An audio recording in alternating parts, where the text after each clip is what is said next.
Welcome back. Well, Anwar Ibrahim is once again in the spotlight of Malaysian politics. But who is the man and where could he lead his country if he does, of course, come to power? Well, Anwar Ibrahim is not a new face in the Malaysian political arena. In the 90s, he served as Deputy Prime Minister. Early in his career, he was a protege of the Prime Minister, Mahathir Mohamad, but he then emerged as the most prominent critic of Mahathir's administration. Well, at the end of the 90s, he was sent to prison for corruption and a year later for alleged homosexual acts. Malaysia's highest courts, though, later reversed the second conviction and Anwar was released. But in August this year, new accusations came up. Once again, he was arrested over allegations of sodomy. Well, the accusations don't seem to be affecting his reputation amongst Malaysians. In August, he won a regional by-election with a clear majority. He's returned to Parliament as leader of the Malaysian opposition. We have received firm commitments from members of Parliament in excess of the number required to form a new government. Still joined by our guest once again in Kuala Lumpur, Azmi Sharom. Also in Kuala Lumpur, Tricia Yeo, and in London, Wan Saiful Wan Jan. Thank you all for joining us. Let's start once again, Mr. Wan. What can he offer to the country, particularly when it comes to economics, the economic considerations that Malaysians have? Talking about the leader of the opposition here, I should point out.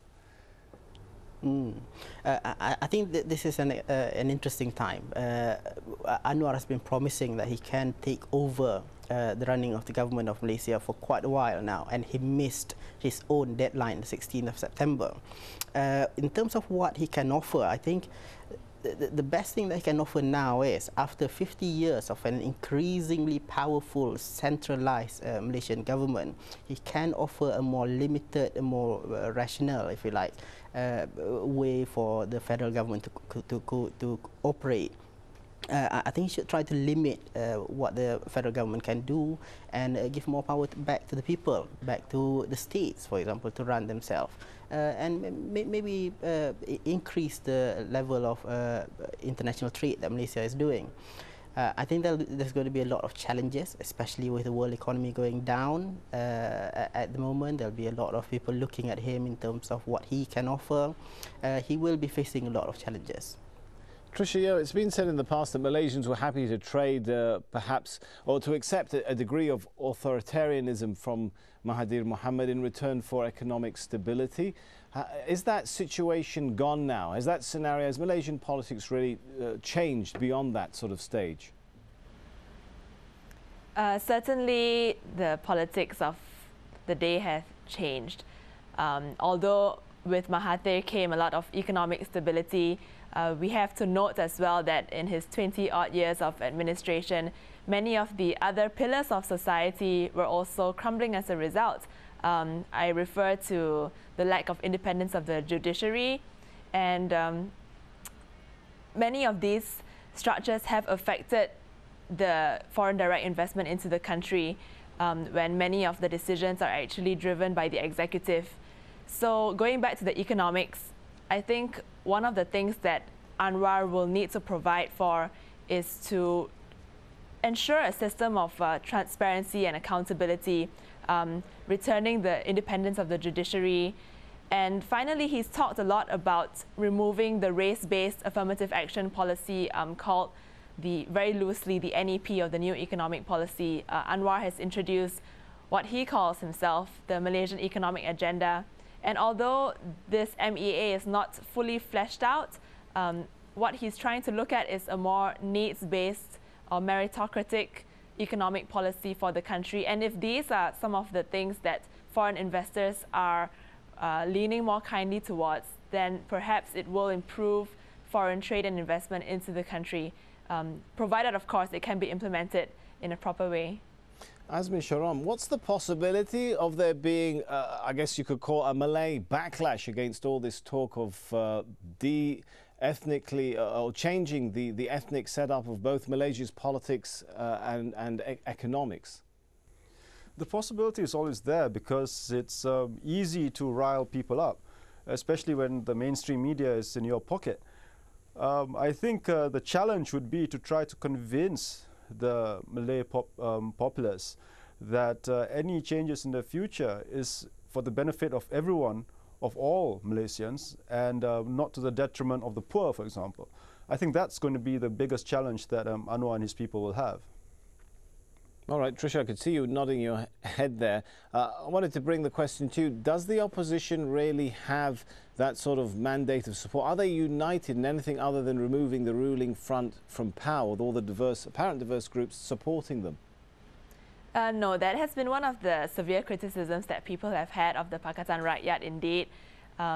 What we are looking at is what people have been calling a marriage of convenience between the Parti Keadilan Rakyat, that's Anwar's party, the DAP, Democratic Action Party, and the PAS, Parti Se-Islam Malaysia.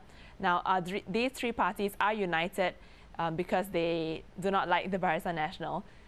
Simple as that. But in terms of ideological stances, again, you have some similarities, but there are lots of differences as well. And since March until now, we have not actually seen a sort of Pakatan Rakyat manifesto emerging from the three.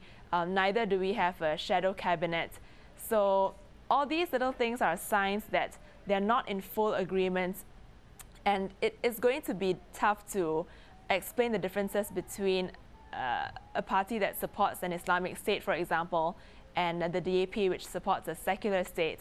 Now, they have not been publicly vocal about this. Perhaps this is to their advantage. But again, going back to the question of race and religion, there really is no choice about coming up with a response that will satisfy the public if they do want to talk about forming a formidable federal government at some point in the future, and how their stances are going to be different from the Barisan Nasional stance, for example. I think these are very important elements needed to be ironed out.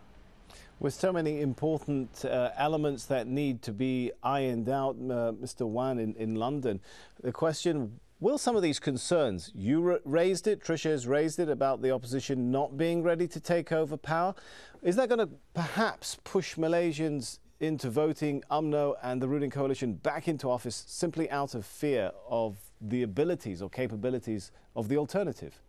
That's a very interesting question, Sami, and I think Anwar will really have to prove himself and his own coalition to the public. He will need to show the people that he can firstly form a credible shadow cabinet to oppose the current government. At the moment, they don't even have a shadow cabinet, and we don't even know how strong they can be as an effective opposition.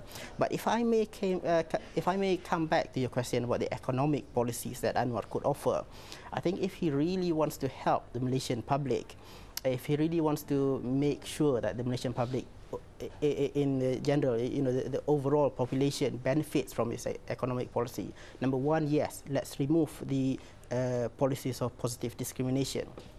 But number two, I think we should also encourage more liberalization of the Malaysian economy. Let's look at the government-backed companies. Let's look at the excessively high tariff and import duties imposed on various different products. And if you take an example, let's take the car industry. Over here in the UK, you can buy a second-hand Volkswagen Passat for just 30,000-40,000 Malaysian ringgit. But in Malaysia, it will be like twice, double or triple that price. And you can't even buy a good quality Proton car with that amount of money. Let's remove all these trade barriers so that the public themselves will benefit from economic prosperity. All right, there's interesting points there. Azmi Sharom, I mean, we have there Mr. Wan talking about the need to liberalize the economy. Some might say, is that even a possibility with Anwar Ibrahim allegedly surrounding himself with a lot of left-leaning people when it comes to economics? I think they have to get their house in order first. In Malaysia, they have to increase investor confidence. Our foreign direct investment, if I'm not mistaken, has fallen quite dramatically. That's what they will have to do to improve our economy. Liberalization, well, that's a debate for another time, I think. I'm not an economist, but I do know that there's not that much confidence in us as there used to be before, and we are having tremendous competition from places like Vietnam now. And so we really have to show that we are the place to be, and that's whoever's in charge, that's their job. All right, the challenge there of reinventing the Malaysian miracle, perhaps one of the biggest challenges that needs to be overcome. For now, we're going to have to leave the discussion there and thank our guests, Azmi Sharon from the University of Malaya, Tricia Yeo, Centre for Public Policy Studies, and Wan Saiful Wan Jan from the Malaysia think tank in London. Thank you all for joining us here on Inside Story. Thank you also for joining us, you the viewers, on this episode of Inside Story. As always, we welcome your comments and suggestions. You can email them to us at insidestory@aljazeera.net. For now, it's goodbye.